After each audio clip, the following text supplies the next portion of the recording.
بسم اللہ الرحمن الرحیم۔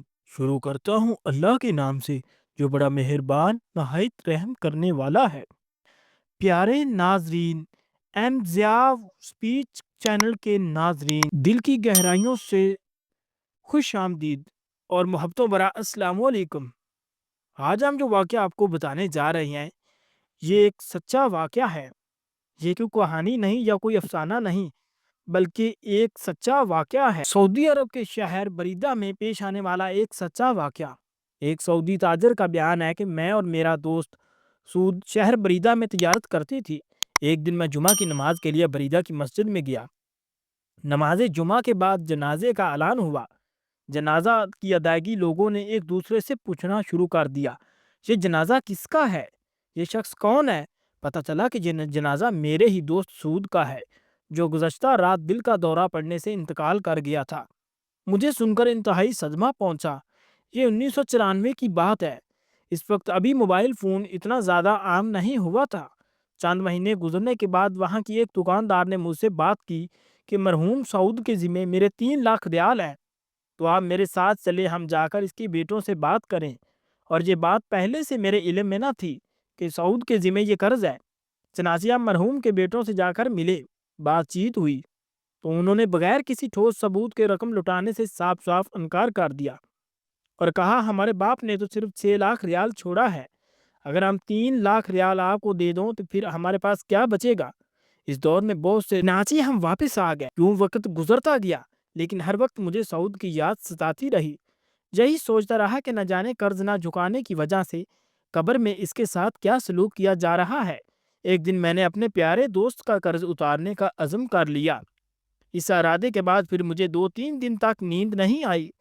جب بھی میں سونے کے لیے آنکھیں بند کرتا تو سعود کا مسکراتا چہرہ میرے سامنے آ جاتا، گویا وہ میری مدد کا منتظر ہو۔ تیسرے دن میں نے اپنے آپ کو ایک عملی جامہ پہناتے ہوئے اپنی دکان کا سامان سارا فروخت کر دیا اور دیگر جمع پونجی اکٹھی کی تو میرے پاس 4 لاکھ ریال جمع ہو گئے اور ان 3 لاکھ ریال سے دوست کا قرض ادا کیا، جس سے مجھے دلی سکون ملا۔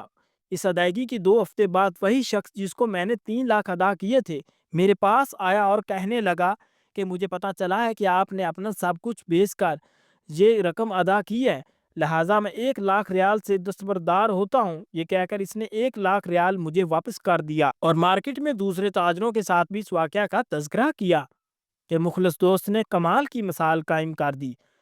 چند دن کے بعد ایک تاجر کا فون آیا۔ اس نے پیشکش کی کہ میرے پاس 2 دکانوں پر مشتمل ایک سٹور ہے جو میں آپ کو بلا معاوضہ دینا چاہتا ہوں۔ میں نے اس کی پیشکش قبول کی اور مزدور لگا کر دکانوں کی صفائی کی۔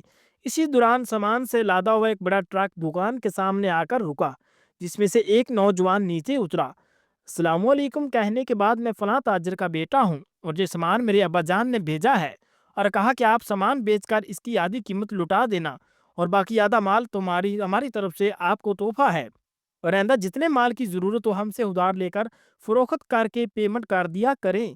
لوگ جنہیں میں جانتا تک نہیں تھا چاروں طرف سے میرے ساتھ تعاون کے لیے اٹھ کھڑے ہوئے اور تھوڑے ہی عرصے میں میرا بزنس پہلے سے دگنا ہو گیا اور مختصر 2014 کے رمضان میں میں نے 3 ملین ریال اپنے مال کی زکوٰۃ ادا کی۔ میرے پیارے دوستو، یہ کوئی کہانی نہیں، یہ افسانہ نہیں، یہ ایک بلکہ حقیقی اور سچا واقعہ ہے۔ تو کیوں نہ پھر آج ہم سب بھی اپنی اپنی بساطوں استطاعت کے مطابق خود سے عہد کریں کہ انہیں عزیز رشتہ داروں، ہمسایوں کا احباب میں موجود تمام ضرورت مندوں کی مدد کر کے اپنی زندگیوں میں اس نیک کام کا آغاز کریں گے اور یہ کار خیر کے کام اپنے آئندہ آنے والی نسلوں میں بھی منتقل کریں گے۔ انشاءاللہ یہ ضروری نہیں کہ ہم کسی کی مدد کرنے کے لیے ہزاروں، لاکھوں، کروڑوں روپے خرچ کریں، بلکہ ہمارے پاس اگر 5، 10 یا 100 روپے کی گنجائش ہے تو ہمیں یہ نیک اعمال میں اسی رقم سے ادا کرنا چاہیے۔ جب تک بندہ اپنے بھائی کی مدد میں رہتا ہے اللہ تعالیٰ بھی اس کی مدد کرتا رہتا ہے۔ تو آگے آپ اپنے رب کائنات کے سامنے کھل کر مدد مانگتے ہیں اور آج سے اس کام کا آغاز کرتے ہیں۔ اللہ تعالیٰ ہم سب کو سمجھنے اور نیک اعمال کرنے کی اور ایک دوسرے کے ساتھ حسن سلوک سے پیش آنے کی توفیق عطا فرمائے، آمین یا رب العالمین۔ امید کرتا ہوں کہ آپ کو آج کی ویڈیو اچھی لگی ہوگی۔ اگر آپ کو ہماری ویڈیو اچھی لگی ہے تو اس طرح کی مزید ویڈیوز دیکھنے کے لیے ہمارا چینل ایم ضیاء سپیچ کو سبسکرائب کریں۔ شکریہ۔